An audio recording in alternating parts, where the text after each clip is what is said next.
Hello everyone, you're now listening to HMCH podcast channel. Let's get closer, closer, and closer.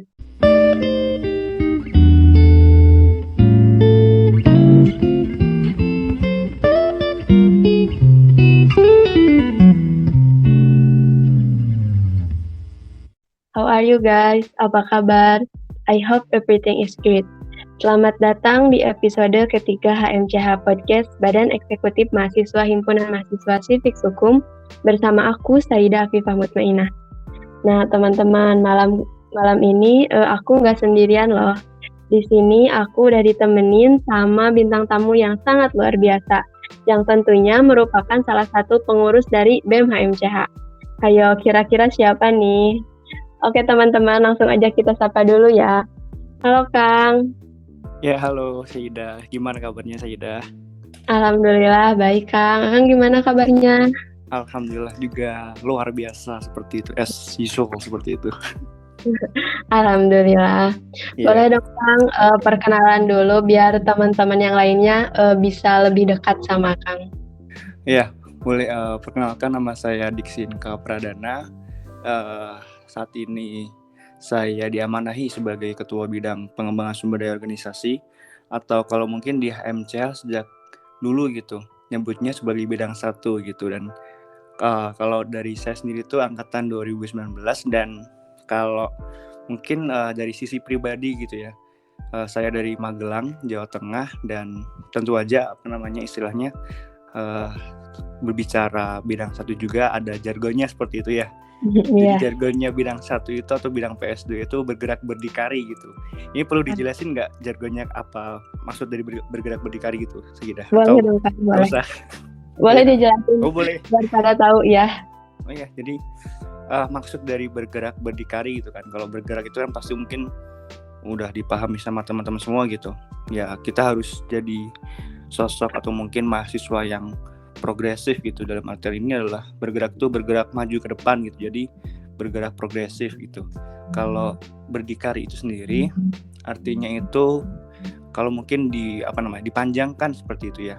Berdikari itu berdiri di atas kaki sendiri gitu. Jadi kita itu mungkin jangan terlalu atau mungkin bahkan jangan menggantungkan, atau dalam hal lain adalah jangan berharap bahwa apapun yang menjadi kebutuhan dari diri kita selalu bisa dipenuhi oleh orang lain gitu. Jadi kita harus mampu untuk memenuhi apapun yang kita butuhkan seperti itu. Jadi harapan dari adanya bidang PSDO ini adalah, terutama dalam kabinet Nawasena ini, adalah saya ingin memberikan sebuah bentuk pengkaderan yang menghasilkan kader yang senantiasa mereka itu bergerak progresif dan mampu untuk memenuhi kebutuhan dirinya sendiri seperti itu, Sayidah. Wah keren banget ya Kang. Jadi emang benar-benar bidang 1 ini nggak cuman punya cita-cita yang cuman angan-angan gitu ya Kang. Di dalam jargonnya sendiri punya arti yang sangat mendalam ya Kang. Ya seperti itulah, selalu ada harapan positif agar istilahnya kader-kader HMCH ini tuh semakin kesana, semakin menunjukkan jati dirinya sebagai mahasiswa yang mumpuni dan paripurna, seperti itulah Sayidah. Ya amin. Semoga semua harapan yang disampaikan dapat terwujud ya Kang. Amin. By the way nih Kang, kan Akang ini ya dari bidang 1.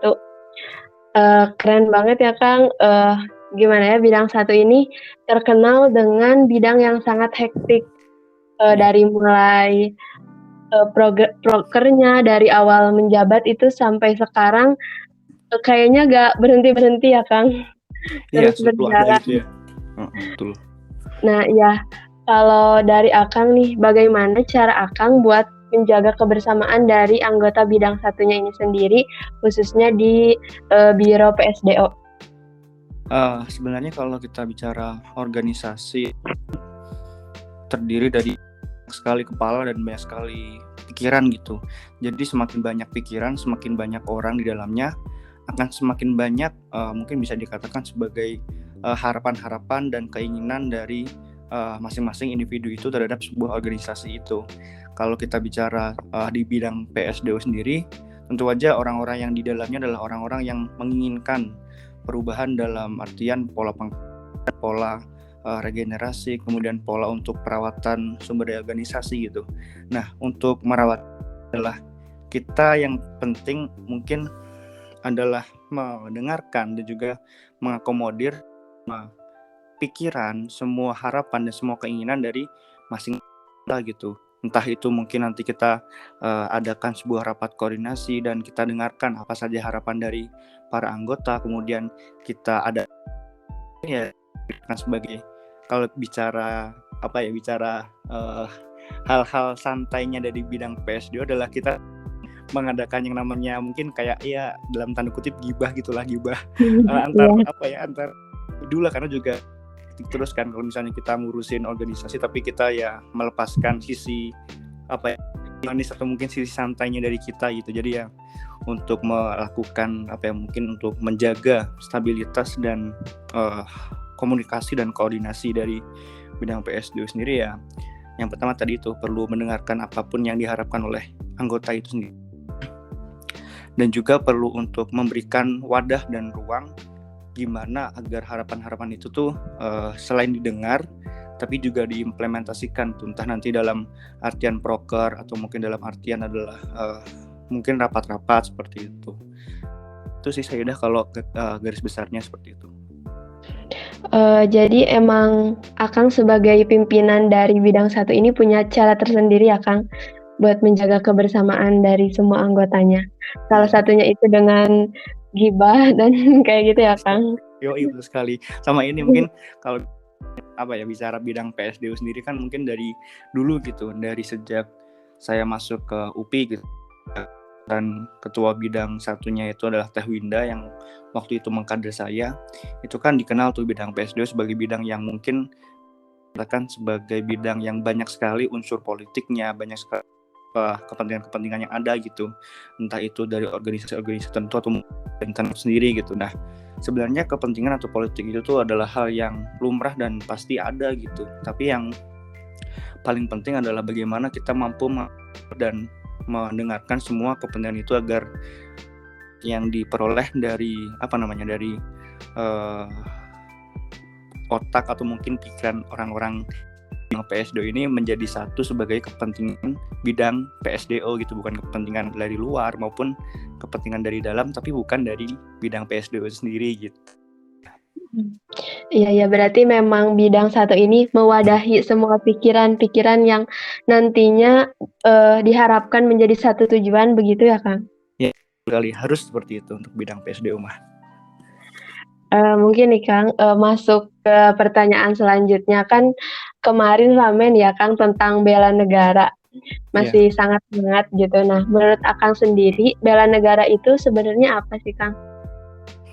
Kalau misalnya bicara definisi dalam artian umumnya pasti udah diketahui lah sama teman-teman semua gitu. Tapi kalau menurut saya sendiri, bela negara adalah atau istilahnya bisa sebagai dikatakan wujud atau bentuk harapan dan keinginan kita dalam menjadi warga negara, kemudian dikaitkan dengan istilahnya dalam artian ini adalah harapan kita, negara kita ini mau seperti apa gitu. Jadi bentuk atau mungkin wujud harapan pengejawantahan atau mungkin pengimplementasian harapan dari diri kita sebagai warga negara untuk menjadikan negara ini seperti apa gitu. Kalau misalnya kita menginginkan negara ini penuh dengan kedamaian, tentu aja bela negara yang kita lakukan adalah bela negara dalam artian menjaga kerukunan, menjaga keharmonisan antar masyarakat atau mungkin antar individu lah, seperti itu saya kira. Oh iya. Nah, kalau menurut Akang, sebenarnya bela negara ini seberapa pentingnya bagi mahasiswa? Kalau bicara urgensi bela negara sendiri, pasti sangat penting ya, karena kan kita tahu bahwasannya mahasiswa ini kan adalah kaum atau mungkin kelompok-kelompok yang semakin dewasa, semakin banyak menerima ilmu, banyak sekali menerima dalam artian ini adalah menerima informasi, dan juga mungkin kan sebagai kaum atau mungkin kelompok yang paling banyak menerima istilahnya hal-hal baru dari luar gitu, entah dari produk luar negeri lah atau mungkin dari dalam negeri sendiri gitu.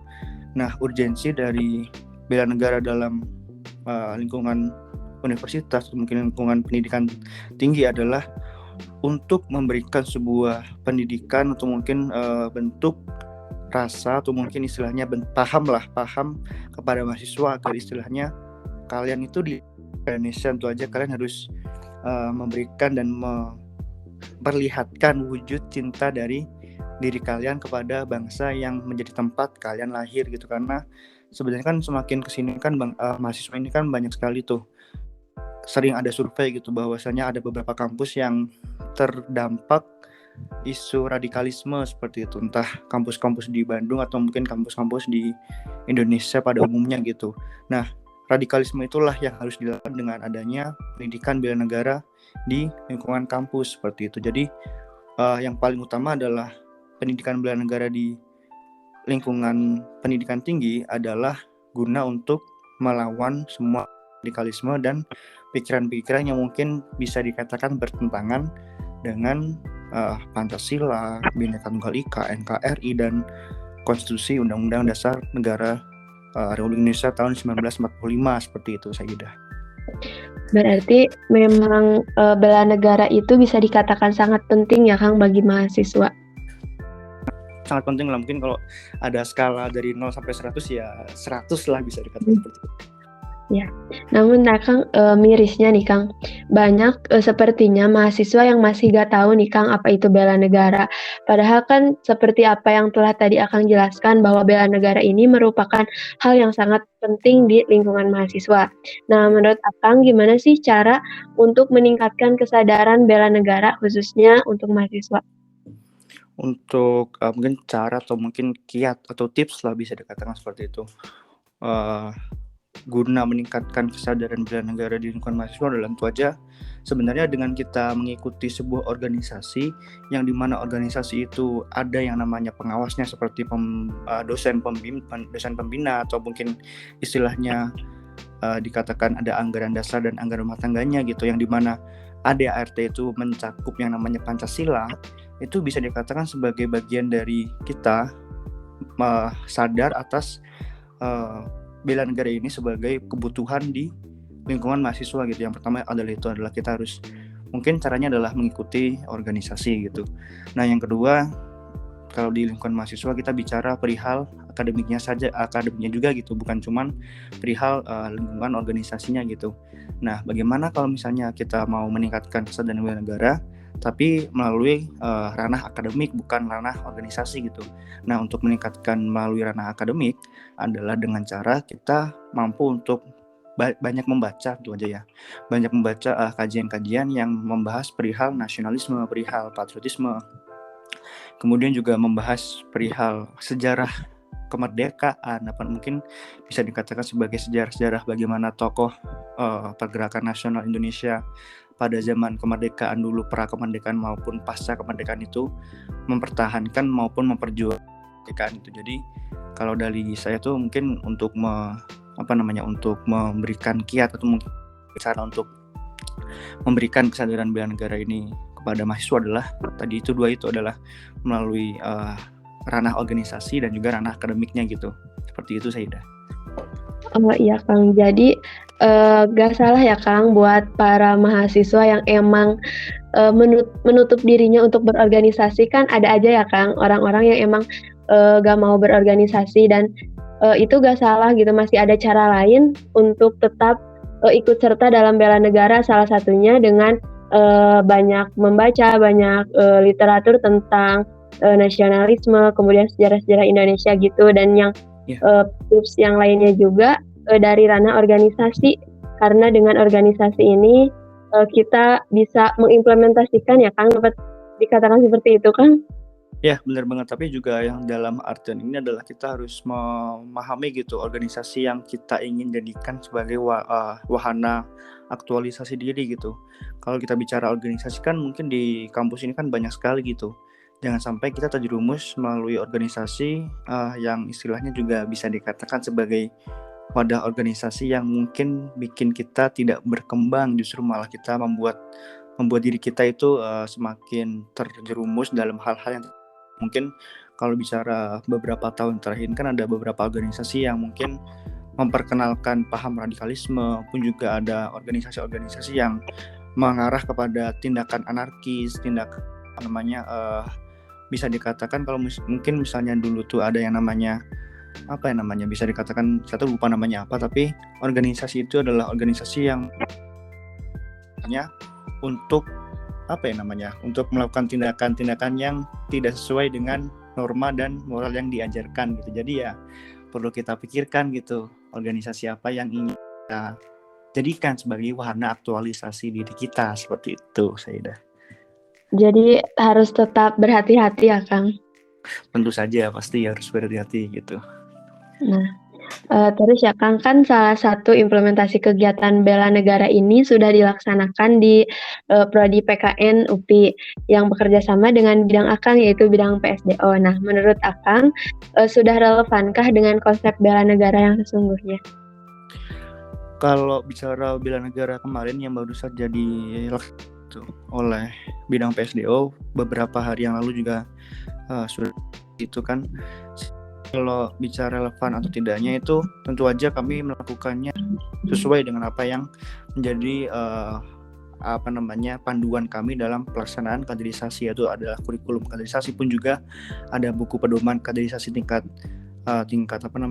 universitas, seperti itu. Jadi seperti kemarin ketika kami mengundang beberapa pemateri hebat yang salah satunya ada Rektor UPI, ada mantan menteri dari eranya pasca reformasi yaitu Pak Agung Gumelar, pun juga ada beberapa guru besar yang hadir dalam kegiatan itu. Kami memasukkan dan kami memberikan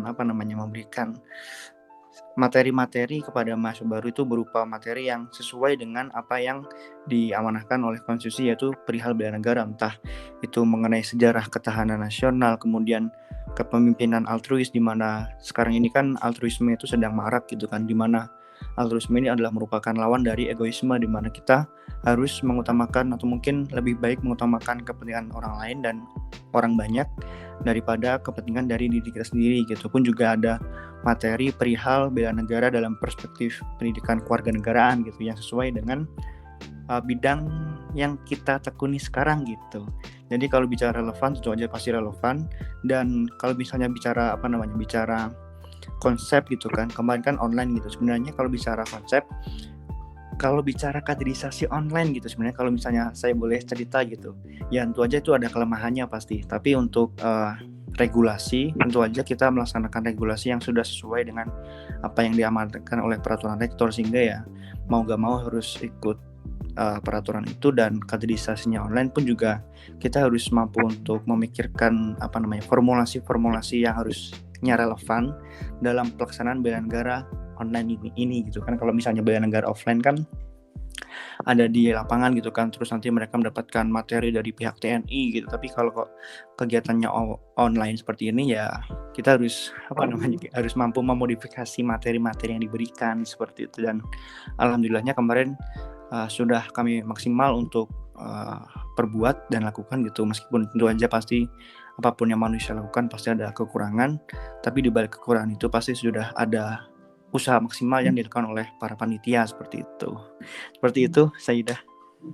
Berarti memang ini jadi tantangan yang sangat luar biasa ya Kang buat bidang PSDO untuk merelevansikan bela negara di dalam kegiatan yang dilaksanakan secara online. Iya, benar sekali itu. Bicara kaderisasi kan ya mungkin karena pandemi ini kan ya harusnya kan ya offline gitu kan, tapi karena pandemi ini kan jadinya online gitu kan. Jadi ya sebuah tantangan tersendiri, bukan cuma buat bidang PSDO sebagai ujung tombak pengkaderan, tapi juga untuk bidang-bidang yang lain dalam ruang lingkup HMCH gitu. Bagaimana cara memformulasikan kegiatan mereka secara online, ya walaupun mungkin pasti banyak keluhan gitu kan, karena kan dengan adanya kegiatan online mungkin akan mengurangi sense of belonging para peserta, entah mengurangi juga yang namanya tatap muka secara nyatanya di lingkungan secara langsung gitu kan. Mungkin ya kalau bicara angkatan 19 ini kan juga mungkin sempat ada pengalaman offline gitu kan, tapi juga dari kami juga merasa ingin memberikan pendidikan secara offline pada angkatan 20 dan 21 yang sebenarnya kami sempat ada ruang atau mungkin ada kesempatan untuk melaksanakannya secara offline gitu, tapi karena ada satu dan lain hal jadinya tidak jadi dilaksanakan secara offline seperti itu Sayyidah. Ya Kang, tapi di balik itu semua mungkin memang ada hikmahnya ya Kang. Iya tentu aja, semuanya ada hikmah dan pelajaran yang bisa dipetik dalam sebuah peristiwa, pasti ada kok. Seperti itu. Ya, yang terpenting bidang PSDO khususnya dan umumnya BMHMCH telah berusaha memberikan yang terbaik ya Kang dalam proses pengkaderan ini. Iya pasti itu, tentu aja apa yang dilakukan oleh bidang PSDO adalah sesuai dengan apa yang diamanahkan oleh amanah Mumas, dan juga anggaran dasar, anggaran rumah tangga pun juga peraturan-peraturan yang sudah disesuaikan gitu oleh kami sebagai ujung tombak pengkaderan gitu Sayyidah. Oke Kang, kayaknya udah cukup lama ya Kang kita ngobrol-ngobrol, udah banyak juga kita ngobrol tentang bela negara. Mungkin Kang pertanyaan dari Sayyidah cukup sampai di sini. Makasih banyak Kang udah bersedia jadi narasumber di podcast kami. Terima kasih kembali juga sudah diberikan kepercayaan untuk menjadi narasumber juga Sayyidah. Semoga apa yang kita diskusikan malam ini didengar oleh banyak orang dan juga menjadi inspirasi dan mungkin menjadi ilmu juga yang bermanfaat untuk para pendengar podcast yang budiman di seluruh dunia lah. Gitu. Amin, semoga memberikan banyak kebermanfaatan ya Kang. Benar sekali, amin. Sehat-sehat selalu Kang, sukses juga. Ya amin, terima kasih banyak, sehat selalu juga Sayyidah. Ya amin. Oke teman-teman, akhirnya kita udah tiba di penghujung pembicaraan. Thanks for listening, stay safe and hope you enjoy. Saya Sayyidah Fifah Mutmainah, pamit undur diri dan jangan lupa tungguin episode-episode selanjutnya di HMCH Podcast Channel. See you and goodbye.